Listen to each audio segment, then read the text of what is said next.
It's Monday, February 1st. Welcome to another episode of Legal Briefs. I'm Wes Austin. I'm a lawyer keeping you updated on the latest legal news. Robinhood, GameStop lawsuits, that is what we're going to be talking about today. First off, I should clarify this is not legal advice and this is not financial advice, all right? So there have been a bunch of lawsuits filed against Robinhood since this has happened. So we'll briefly go over the story, what happened first. Then I will go over the lawsuits that I'm aware of that have been filed, and we'll talk about that a little bit. Okay, before we get into the story, I need to explain what shorting is. Shorting a stock. And this is not exactly right, but I think it's the easiest way to think about it. So normally, when you buy a stock, you buy it because you think it's going to go up. Okay, so you buy a stock for $10, hoping that it's going to go up, and then later, if it goes up to $20 and you sell it, then you're going to make $10 a share, all right? Now, shorting is where you are betting that it's going to go down, and you kind of do that in reverse. You basically sell the stock first, even though you don't have it, and then you have to buy it later. So when you short a stock, you're hoping that it's going to go down. So example, let's say that the stock is at $10 a share, and you think it's going to go down, so you short it. You sell it first, and you're going to sell it for $10 a share. Now, at some point, somebody's going to make you give it to them, and you're hoping that when they do, the stock has gone down. So let's say the stock actually goes down to $5 a share, and at that point, they come calling and you have to provide the stock to them. Well, you get to buy it for $5 a share, even though earlier you sold it to them for $10 a share. So you make $5 a share because it goes down, okay? That's called shorting a stock. Now, a short squeeze. What is a short squeeze? I know that sounds dirty, but it's not. So a short squeeze is where you have a bunch of people who've shorted a stock, and instead of going down, the stock starts to go up. And because the stock is going up, to limit their losses, you have all these people now trying to buy the stock to cover their shorts. Cover their shorts. That's kind of funny. Anyway, so they're buying the stock, trying to cover their shorts, and you have too many people buying, so the demand is too high and the supply is too low. So it drives up the price even higher. So that's called a short squeeze. All right, so now let's dig into what happened with GameStop, Robinhood, and Reddit user group. All right, so here's what happened. You had a number of hedge funds on Wall Street who all thought that GameStop was going to go down. So they were shorting the GameStop stock. Now, there was a user group on Reddit called Wallstreetbets, and they found out that these hedge funds were shorting GameStop. And so they banded together and said, hey, you know what? Let's start buying GameStop stock. Because if we all start buying, we might be able to make the price go up, which will screw over these hedge funds, these Wall Street folks. So that's exactly what they did. And the stock went up like crazy, okay? Okay, I should note that many of these Reddit users were using an app called Robinhood to do the trading. It's a no-fee app, meaning you weren't charged any fees for trading these stocks. So these users on the Reddit user forum, Wallstreetbets, what they wanted to do actually worked, and it made the GameStop stock go up really high. All right, let's just briefly look at, if we look at a stock chart showing the price, you can see that back here in around December, the stock for GameStop was hovering around 18, just roughly, okay? And then you can see in the last little bit, the stock went super high. And if we look at this chart over here, it looks like the stock peaked on Thursday. And I've read different reports. One report was that the stock peaked around $483 a share. Some others said it was like around $470 a share. Anyway, it was roughly around there where the stock actually peaked on Thursday. So you compare where the stock was, in December, around 18, to getting up to, around 470, 480 on Thursday. So all of these hedge funds who have shorted GameStop stock were freaking out, okay, because they had shorted the stock. They were betting it was going to go down.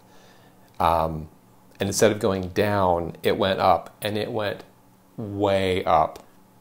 You know, we're looking, like I said, like around 470, 480 at its high point. So these hedge funds had to go out and cover. So they're buying the stock to cover their shorts, okay? And in the process, they were losing their shorts. It's reported that billions of dollars have been lost by these hedge funds on Wall Street because of what the users on this Wallstreetbets user forum on Reddit did. The fact that these users on Reddit kind of screwed over a bunch of hedge funds and billionaires, that's kind of funny, isn't it? I mean, don't you think it's a little funny? So at this point, that is when the Robinhood app, when the Robinhood folks decided to stop letting people buy the GameStop stock. I've done so many takes with that. I can't say it. GameStop stock. All right, so when Robinhood blocked the buying of GameStop stock, that's when you started having lawsuits filed. We have over a dozen proposed class action lawsuits. Let's just quickly go over. I'm just going to show you the lawsuits that have been filed, and we're going to keep a count and see how many there are. All right? Don't worry, we're not going to dig into these. We're just going to basically go through them and identify the different lawsuits and where they've been filed. Dalton v. Robinhood, and this is in the Northern District of California, San Francisco. This is the number one. Then we have Days v. Robinhood, also San Francisco. This is 2. We have Frey v. Robinhood. This is actually in Florida. This is number 3. We have Oman v. Robinhood, Pennsylvania. This is number 4. Daniels v. Robinhood in Colorado. Number 5. Kayali v. Robinhood in California. This is number 6. Gossett v. Robinhood, Central District, California.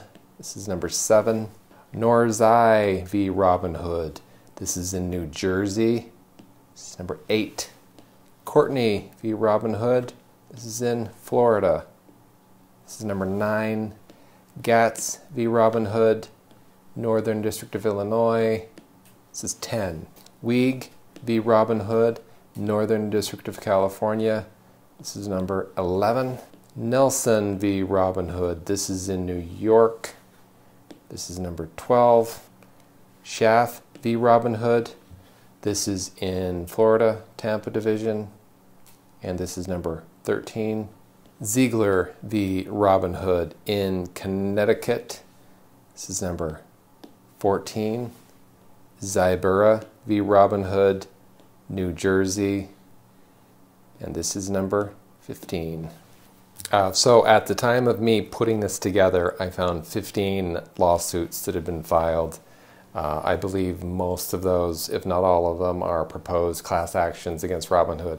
So I haven't had a chance to dig into all 15 of these yet, so I don't know specifically how they're going to do.